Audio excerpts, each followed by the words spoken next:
No campo de batalha da natureza, os animais lutam pela sobrevivência. Esse conflito levou à evolução de uma arma extraordinária, que mudou para sempre as regras do combate entre predadores e presas. É uma das mais fantásticas conquistas da evolução. Os olhos. Evolução. A história da sobrevivência. Evolução.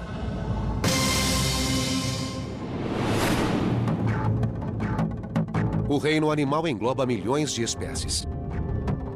E mais de 95% delas têm um traço em comum: o sentido da visão. Os olhos estão por toda parte. Mas preste atenção. Nenhuma espécie vê o mundo de modo idêntico que as outras.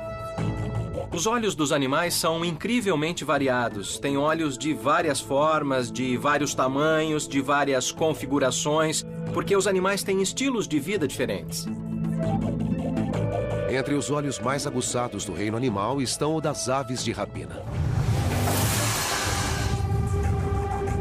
Para encontrar presas pequenas estando a grandes alturas, é preciso uma vista excepcional. E a evolução deu às aves de rapina uma visão inigualável. Essa águia avista sua presa a mais de 1,5 km de distância. Mesmo mergulhando a velocidades de até 300 km por hora, acerta o alvo com precisão mortal.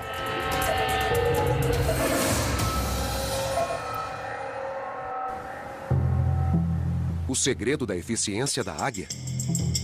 A anatomia de seus olhos. Na maioria dos casos, quanto maiores os olhos do animal, mais nítida é sua visão. E os olhos da águia são enormes. As águias são 50 quilos mais leves que nós. Mas seus olhos pesam o mesmo que os nossos. E o tamanho é só o começo. O fundo do nosso olho tem 200 mil células fotossensíveis por milímetro quadrado. A da águia tem 1 milhão, o que proporciona uma resolução e imagem 5 vezes maior. O cristalino, mais plano, situa-se mais longe da retina que o nosso. O resultado? Uma visão penetrante como a de um telescópio, que torna a infeliz presa 3 vezes maior do que a visão que nós temos dela.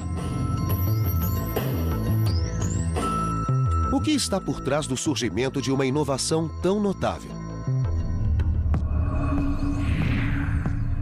A evolução. Um processo que se dá com pequenas e aleatórias mudanças genéticas.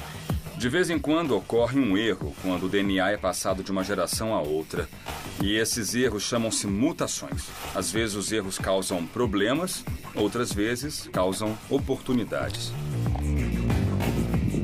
A seleção natural aprova as mutações que promovem a sobrevivência e a reprodução. As espécies que não conseguem se adaptar desaparecem. 99% de todas as espécies já se extinguiram com o passar do tempo. As restantes sobreviveram graças a mutações que lhes deram características especiais. A águia desenvolveu olhos entre os mais eficientes da natureza. Mas muitos outros tipos de olhos foram evoluindo com o tempo. Os olhos dos animais são um excelente exemplo de evolução convergente. Os olhos de todos os diferentes animais que existem hoje no planeta não evoluíram a partir de um mesmo olho ancestral, não.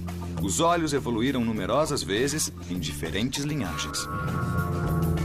O notável é que a evolução usou os mesmos genes básicos para formar os olhos de criaturas tão diferentes quanto moscas, lulas e seres humanos. Pesquisas apontam uma origem para esses elementos básicos da visão há 600 milhões de anos. Os oceanos eram calmos. Não havia predadores gigantescos para enfrentar, criaturas armadas e prontas para o combate. A vida marinha era simples. Os animais tinham 2 tamanhos: pequeno e super pequeno. Eram macios, com pouca proteção. E tinham uma só velocidade: lenta. Mas foi então que um grupo de criaturas deu um passo dramático em direção à visão. Esses pioneiros estão extintos há muito tempo. Mas uma das mais antigas linhagens existentes que ainda nadam nos oceanos permite vislumbrar o passado. A medusa. Os biólogos Alex Goodell e Chad Widmer, do Aquário da Baía de Monterey, procuram um exemplar para testes Vai pegar? que lhes permitam entender as origens da visão. Ah, eu encontrei uma que parece muito boa. Esta é uma Poliorchis, uma espécie de medusa. A anatomia dessa delicada criatura não poderia ser mais simples. Não tem esqueleto, coração ou cérebro. Somente uma rede de nervos. Mas conta com uma inovação crucial, da qual sua vida depende. Um anel de pequenos pontos escuros em sua base, que são minúsculos órgãos fotossensíveis. Podemos apenas imaginar o que esses olhos, os mais básicos, são capazes de ver. A visão delas é diferente da nossa, porque conseguimos formar imagens, e elas não. Então, o mundo delas é mais indistinto que o nosso. Os cientistas não sabem por que os parentes distantes das atuais medusas desenvolveram células fotossensíveis quando o fizeram. Mas Goodell pode mostrar como estas ajudaram as medusas a sobreviver durante 600 milhões de anos. Ela criou um experimento para mostrar como as medusas se beneficiam da capacidade de detectar a luz. Estou interessada em saber se animais que não formam imagens são capazes de detectar cores, se reagem a diferentes comprimentos de ondas de luz. Goodell expõe a medusa a ondas de luz semelhantes às de seu ambiente natural. Primeiro, incide sobre ela um facho de luz verde. Como consequência, o animal relaxa e desce para o fundo do tanque. Os tentáculos estão se alongando. É verdade. Com certeza dá para ver que está relaxando. Estende os tentáculos, pulsa com menos frequência. A luz verde geralmente as faz relaxar. Elas descem até o fundo, estendem os tentáculos e a pulsação diminui. Por que a luz verde descontrai a medusa? É o comprimento de onda de seu habitat, o solo oceânico. Elas passam a maior parte do tempo no fundo, onde recebem naturalmente muita luz verde. Encontram os alimentos no fundo e estão acostumadas com esse tipo de luz. Goodell então muda o jogo. Enche o tanque de luz roxa. De repente, a medusa pulsa freneticamente. Quando liguei a luz roxa, a medusa teve uma reação de fuga. Os tentáculos encolheram e o pulso aumentou. É uma reação como a de um ser humano fugindo de um incêndio. Para a medusa, a luz roxa significa que uma agressão, ou até mesmo a morte, podem ser iminentes. A razão é simples. Comprimentos de ondas curtas, como luzes roxas, ultravioletas ou azuis, são de energia alta e podem ser nocivos para organismos transparentes. Muitos animais transparentes se elevam na água à noite e ficam na superfície. Então, quando amanhece, eles voltam a migrar para baixo. A luz desencadeia ações. Embora simples, esse sistema de visão ajudou as medusas a sobreviver durante 500 bilhão de anos, enquanto buscavam alimentos e fugiam de predadores. Mas a evolução dos olhos continuaria. Há mais de 500 milhões de anos, as águas calmas foram tomadas por um novo tipo de criatura. Os olhos, em breve, fariam um grande avanço e iniciariam uma corrida evolutiva que mudaria para sempre a vida na Terra.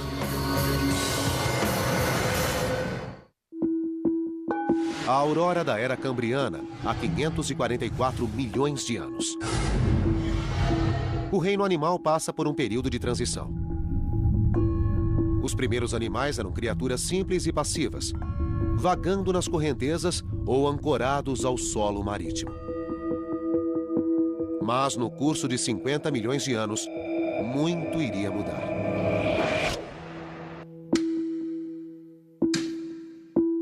A vida passou por uma transformação explosiva.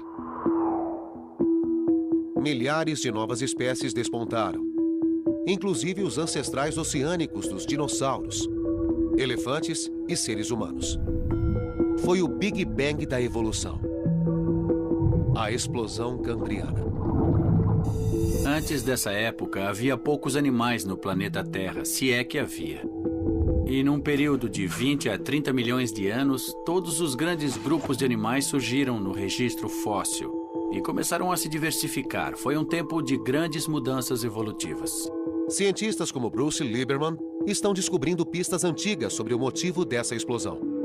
É uma das grandes perguntas sem resposta da evolução. Darwin fala da explosão cambriana em A Origem das Espécies, de 1859. Estava perplexo com o rápido aparecimento dos organismos. Queremos saber quais gatilhos causaram essa explosão de vida. As criaturas que emergiram do período cambriano eram maiores e mais móveis que suas predecessoras. Além disso, desenvolveram armas para lutar.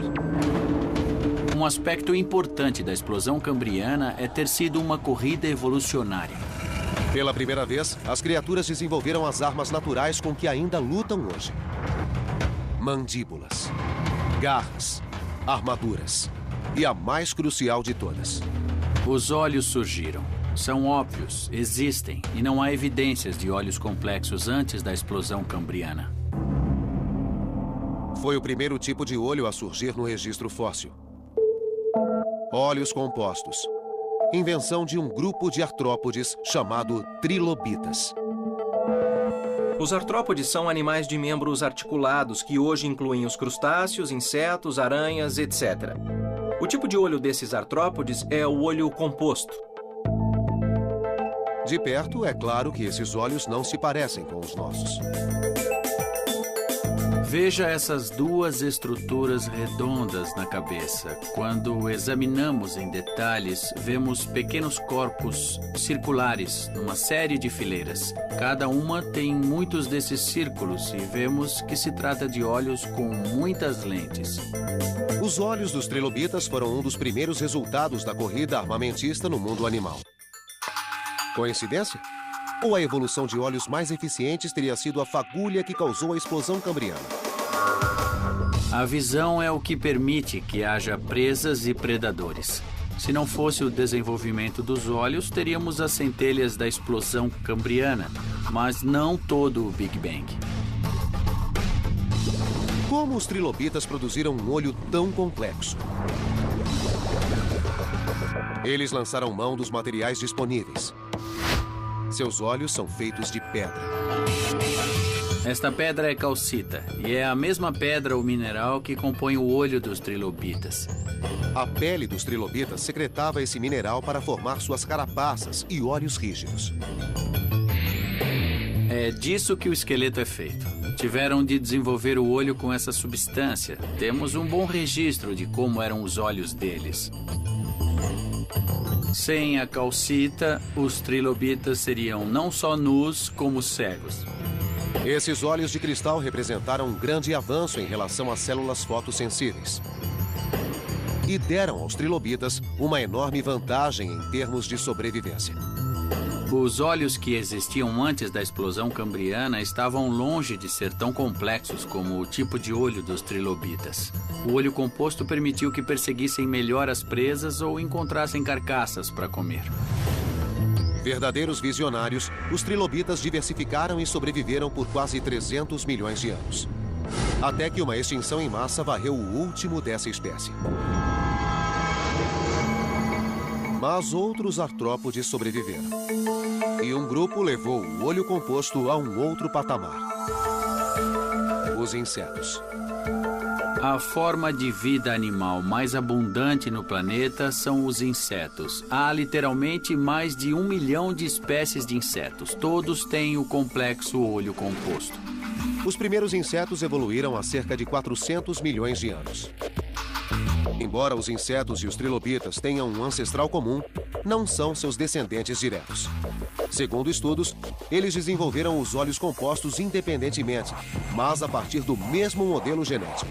Uma série de lentes microscópicas que se combinam para formar uma imagem. Quanto maior o número, maiores os detalhes. Moscas rajadas têm centenas de lentes por olho.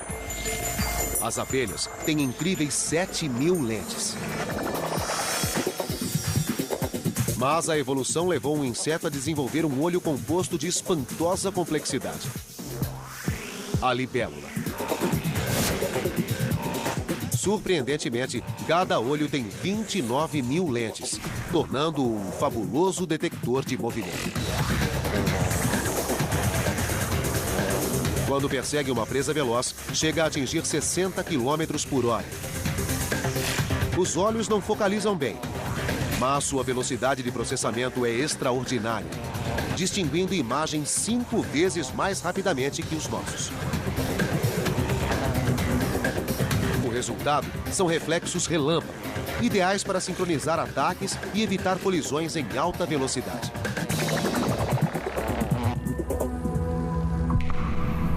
O sucesso dos insetos tornou o olho composto o mais predominante na natureza. Mas não foi o único sistema de visão que emergiu da explosão cambriana.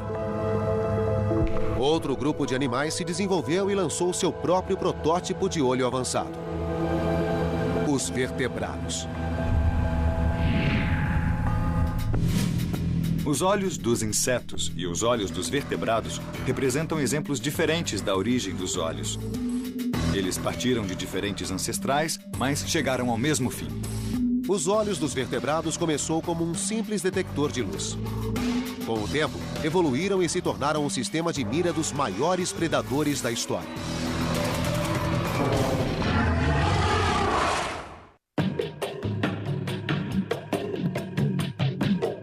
Dentre as criaturas da Terra, muitas têm olhos semelhantes aos dos seres humanos. De fato, um tipo de olho possibilita a visão de todos os vertebrados. O olho vertebrado é uma câmara com apenas uma lente, feita de tecido mole. Entre os vertebrados estão répteis, mamíferos e aves. E todos têm o mesmo ancestral. Um animal primitivo e alongado que viveu durante a época da explosão cambriana. Como os olhos rudimentares dessa criatura se tornaram os olhos complexos com que enxergamos, fascinam os cientistas desde Darwin. O olho vertebrado é o ícone da evolução. Os detratores de Darwin o usavam como exemplo de um traço tão incrivelmente complicado e que tão obviamente seria uma máquina que era a marca de um criador inteligente.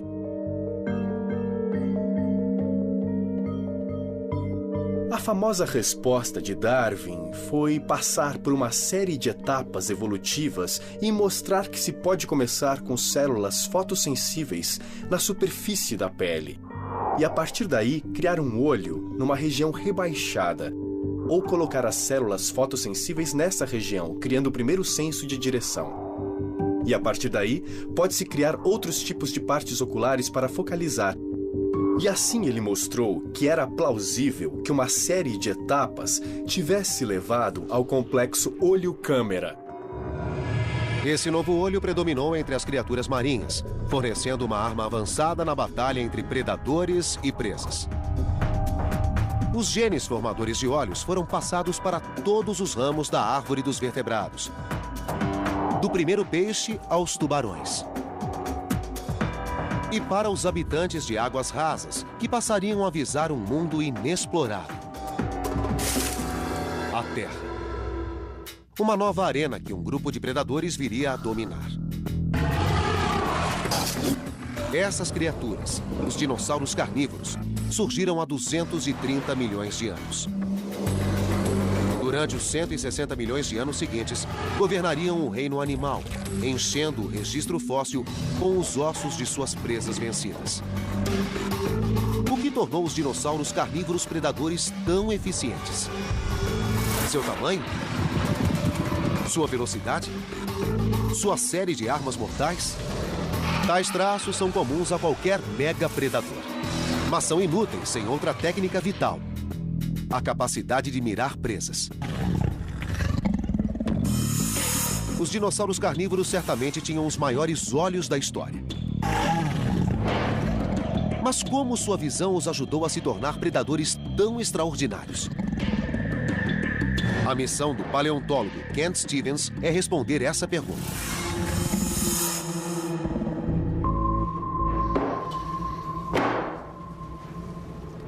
É interessante saber como era ser um dinossauro. Que tipo de visão ele tinha? Como usava os olhos? Mas havia um grande obstáculo. Ao contrário dos ossos, os olhos dos dinossauros não suportaram a passagem do tempo. É preciso preencher as lacunas porque o tecido do globo ocular nunca é preservado. Tudo o que resta são os ossos. Stevens usa os ossos para fazer maquetes de cabeças de dinossauros, que podem revelar como era a visão desses animais.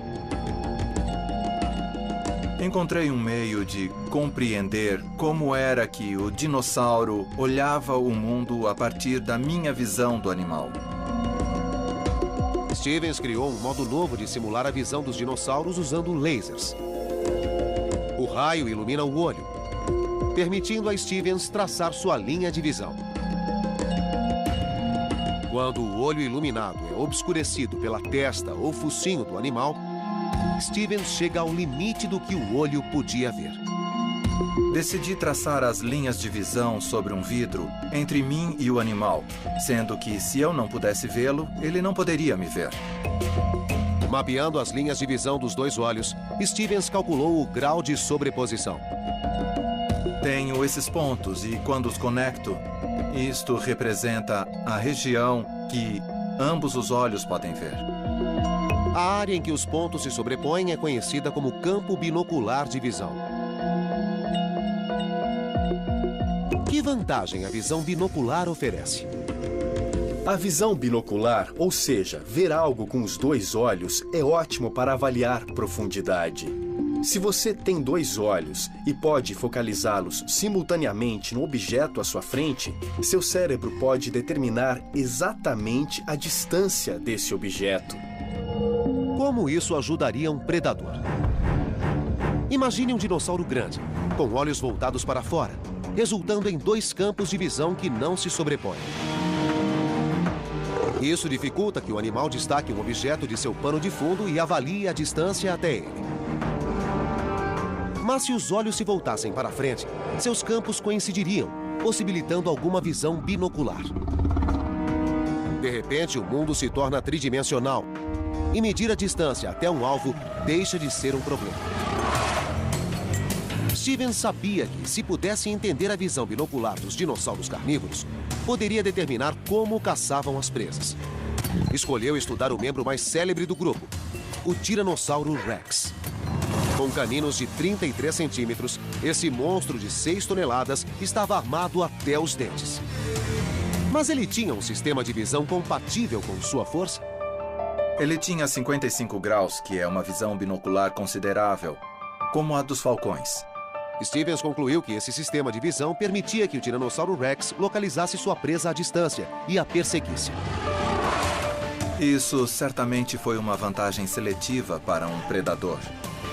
Ele podia não perder o alvo de vista e a sobreposição permitia que visse o mundo se movendo enquanto avançava. A visão em 3D era a parte crucial do arsenal do Tiranossauro Rex. E examinando crânios de vários estágios da história do animal, Stevens descobriu que sua visão em 3D foi melhorando com o tempo. Seu focinho e sua face se estreitaram para permitir que os olhos se voltassem mais para frente. A evolução moldou a cabeça desses animais com um propósito. Houve uma progressão em direção a uma visão cada vez mais binocular. Então foi uma vantagem para o animal. Com olhos voltados para frente e diâmetro de 10 centímetros, a visão do Tiranossauro Rex estava entre as mais detalhadas do reino animal. Mas Stevens descobriu que nem todos os dinossauros carnívoros eram como o Tiranossauro Rex. Este é o Alossauro. Foi o maior predador do final do Jurássico. Seus olhos são muito voltados para fora. Não só isso, como há também uma estrutura aqui sobre o focinho do animal que obliterava totalmente a visão do lado esquerdo sobre o lado direito e vice-versa.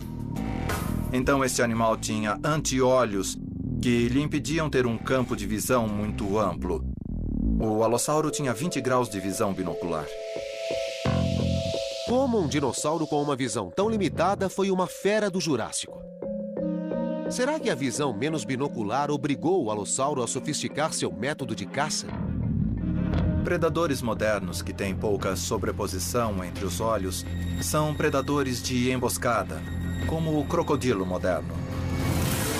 Um dos aspectos importantes desse predador é poder vigiar e saber o que se passa ao seu redor. Então, os olhos laterais são totalmente coerentes com os predadores de emboscada. Eles esperam que as presas cheguem até eles e precisam avaliar qual é o momento certo de atacar e abater a presa.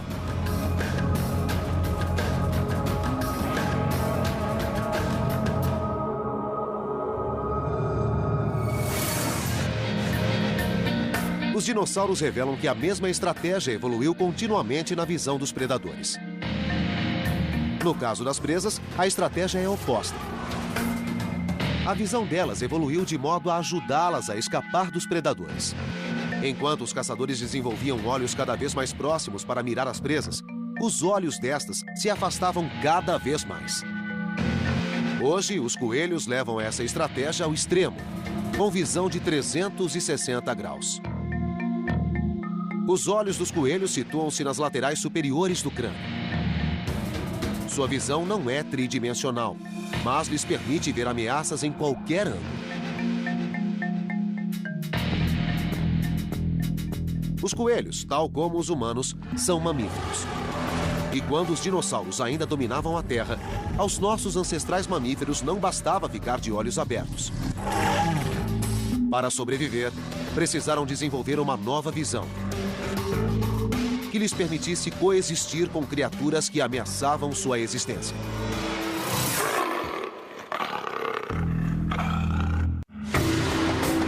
Há 100 milhões de anos, os dinossauros dominavam a Terra. Qualquer animal que competisse com esses mega-predadores tinha poucas chances. Principalmente os recém-chegados à evolução, os primeiros mamíferos da Terra. Eram animais não muito maiores que ratos.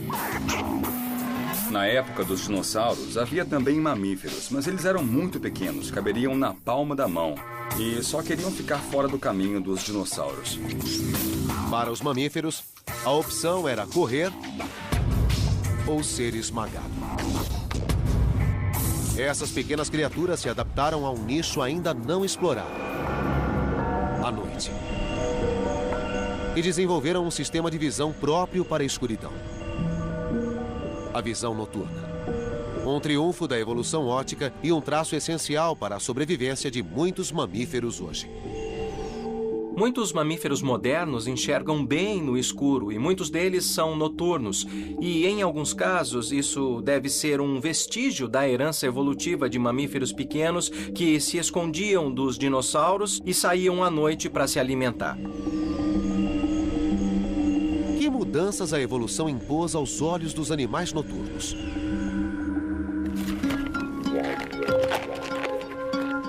É uma pergunta que Chris Kirk tenta responder. Eu sempre digo que era de se esperar que alguém no século XVIII tivesse coletado globos oculares, mas, para minha surpresa, quando comecei a procurar dados sobre a anatomia do olho, havia muito pouco publicado, então passei 1 ano e meio coletando olhos. Kirk usa sua extensa coleção de olhos para estudar o mecanismo da visão noturna. Colocando os globos oculares lado a lado, ele os compara e percebe como sua anatomia evoluiu para enfrentar as trevas. Qual a diferença entre os olhos de um macaco diurno, o mico, e de um animal noturno, como o lêmur e anão? É o tamanho das córneas. A córnea é a proteção do olho. Fixa o limite de quanta luz o olho pode receber. A córnea é uma membrana curva que ajuda a focalizar um objeto e conduz a luz até a pupila. A luz atinge a retina, onde é convertida em impulsos elétricos que são transmitidos ao cérebro pelo nervo óptico. Esse complexo processo se dá num piscar de olhos. O macaco diurno tem córnea muito pequena porque não precisa deixar entrar tanta luz, como é o caso do lêmure noturno, cuja córnea grande ocupa quase toda a superfície anterior do globo. Os caçadores noturnos precisam de uma córnea maior para pegar criaturas velozes no escuro. E um animal noturno radicalizou essa anatomia. Os társios são totalmente singulares. Não há nada semelhante no mundo dos olhos vertebrados. O diâmetro da córnea do társio é quase igual ao diâmetro do globo ocular. Existem 5.400 espécies de mamíferos. Proporcionalmente, nenhuma tem olhos tão grandes quanto os do társio. Com 15 centímetros, é um dos menores predadores do mundo, mas seu sistema de vigilância supera o de seus adversários. Os társios precisam de uma visão que seja muito sensível e aguçada. Um dos únicos modos de conseguir isso é ter olhos cada vez maiores, e foi o que os társios fizeram. São tão grandes que superam o tamanho do cérebro. Este é o olho de um társio filipino, e veja que sua córnea é um pouco maior que as minhas córneas.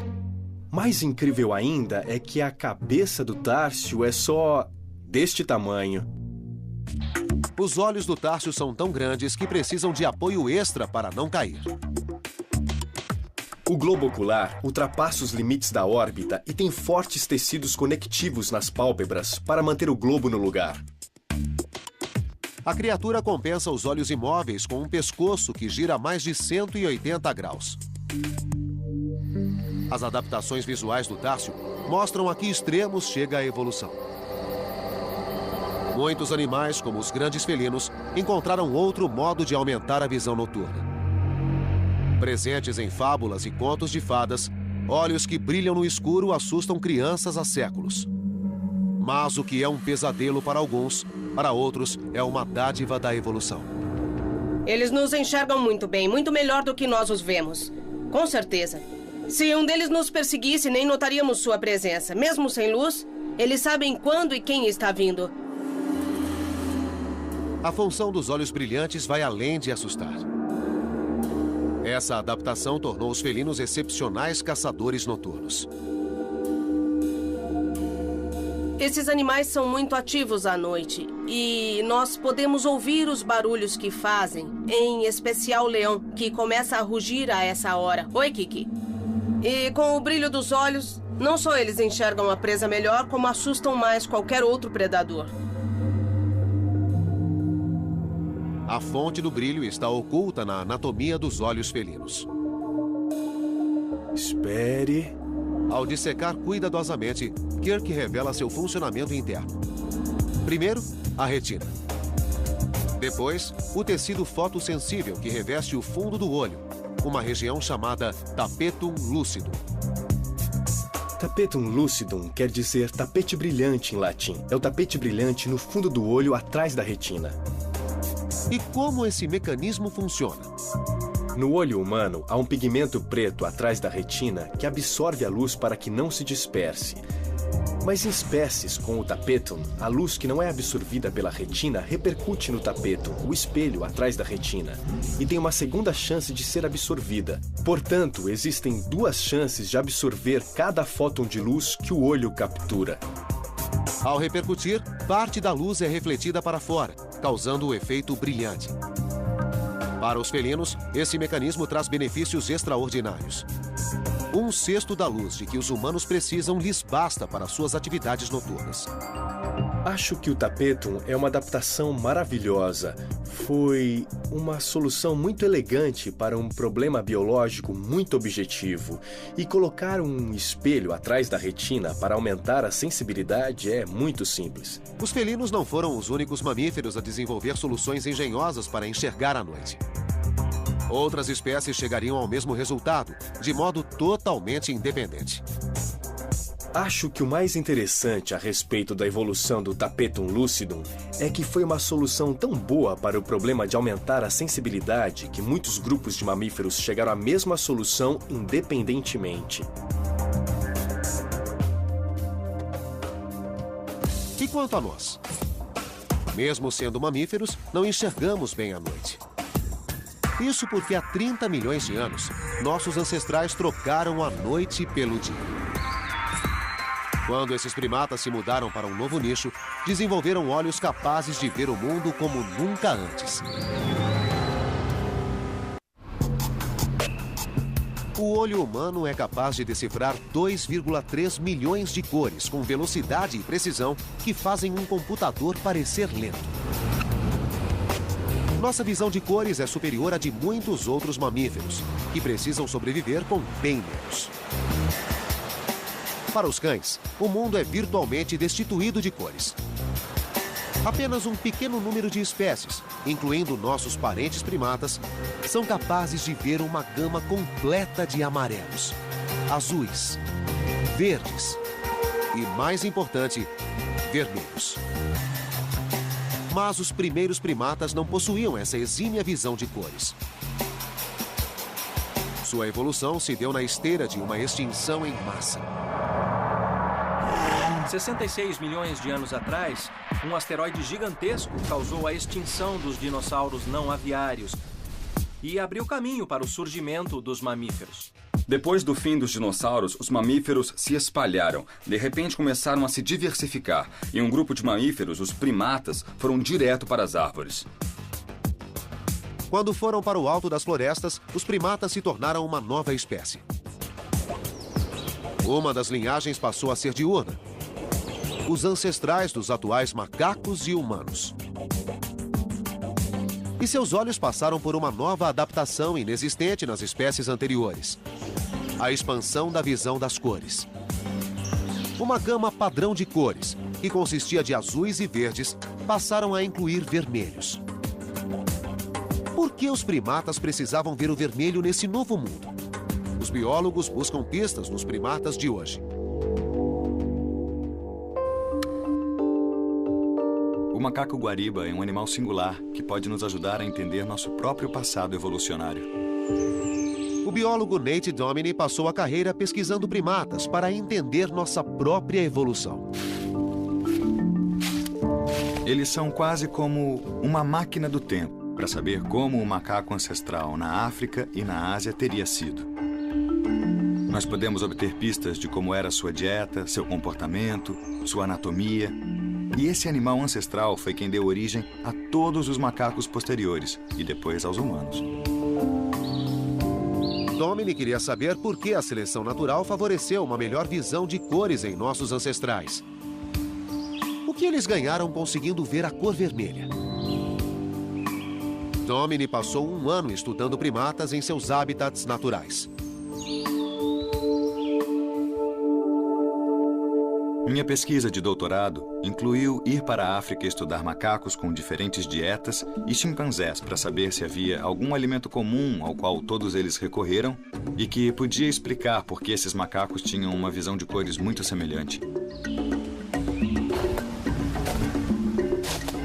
Domini percorreu a floresta em busca de amostras para testes, esperando coletar folhas com as quais os macacos se alimentavam. Mas havia um problema. Ele não alcançava o que os macacos comiam. É difícil na floresta tropical. Quando um animal está no alto de uma árvore comendo algo e você quer uma amostra, não é muito fácil conseguir. Como não tinha outra escolha, ele adotou uma arma. Usamos um robusto estilingue panamenho para disparar pedrinhas nas copas e derrubar folhas. É um bom modo de coletar amostras dos alimentos dos primatas. Após coletar e guardar as amostras, Domini começou o verdadeiro trabalho. Usando um instrumento chamado espectrômetro, ele registrou a cor de cada folha que recolheu. Está vendo esse pico aqui no espectro verde? Isso indica que a folha é verde. Então, comparado com aquela, o pico desta aqui acontece mais nas regiões laranja e vermelha. Esses dados levaram a uma notável descoberta. Os macacos não só comiam folhas vermelhas, como estas compunham a maioria de sua dieta. E quanto mais vermelha a folha, mais jovem e mais nutritiva.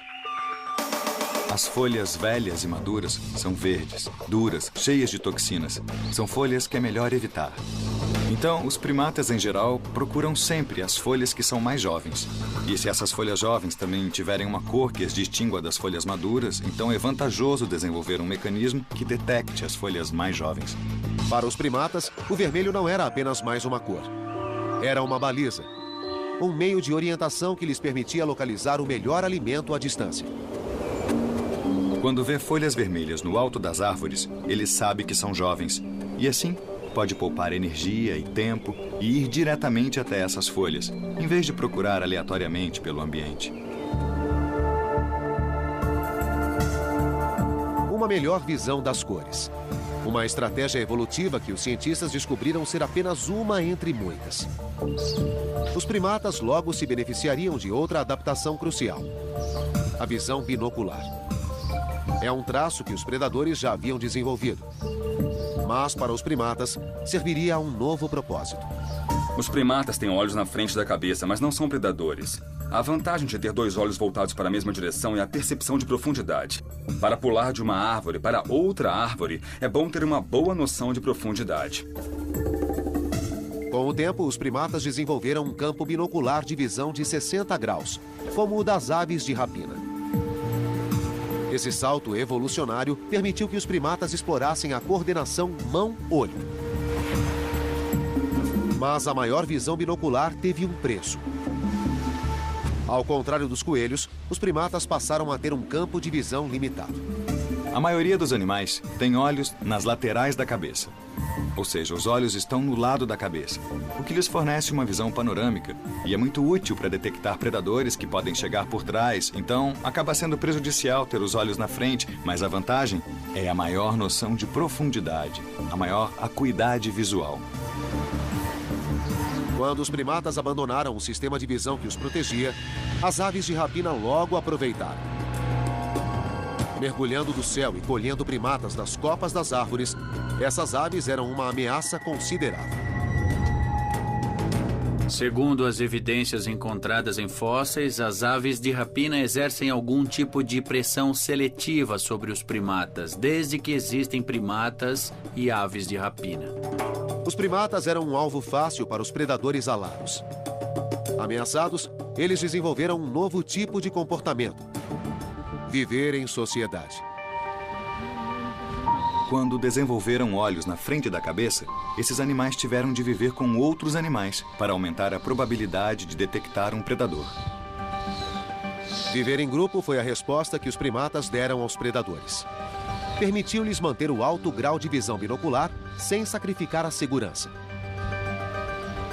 Estar atento em prol da comunidade teve um efeito colateral evolutivo: cérebros maiores e mais capazes. Surgiu a vida em grupo. E quando isso aconteceu, houve grande pressão seletiva. A evolução gerou cérebros maiores, porque era preciso lembrar de mais indivíduos. Os fósseis mostram como o sistema visual dos primatas evoluiu com o tempo. A órbita dos olhos e o nervo óptico se ampliaram com o aumento do tamanho do cérebro. Os primatas exigiram muito dos olhos, da visão cromática até o aumento da visão binocular. Tornaram-se extremamente sensíveis às menores mudanças de expressão no rosto de outros primatas. E essa necessidade de processamento visual levou ao desenvolvimento da inteligência. Então, nós podemos ver que estes processos, como viver em grupo, ter cérebro maior, evitar predadores, formaram as características que definem a ordem primata a qual pertencemos.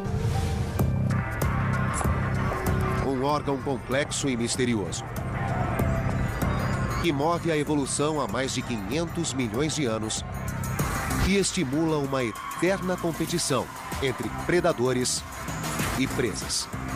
E se tornou um componente indispensável para milhões de espécies. o homem. Um motor da evolução e uma de suas grandes obras-primas.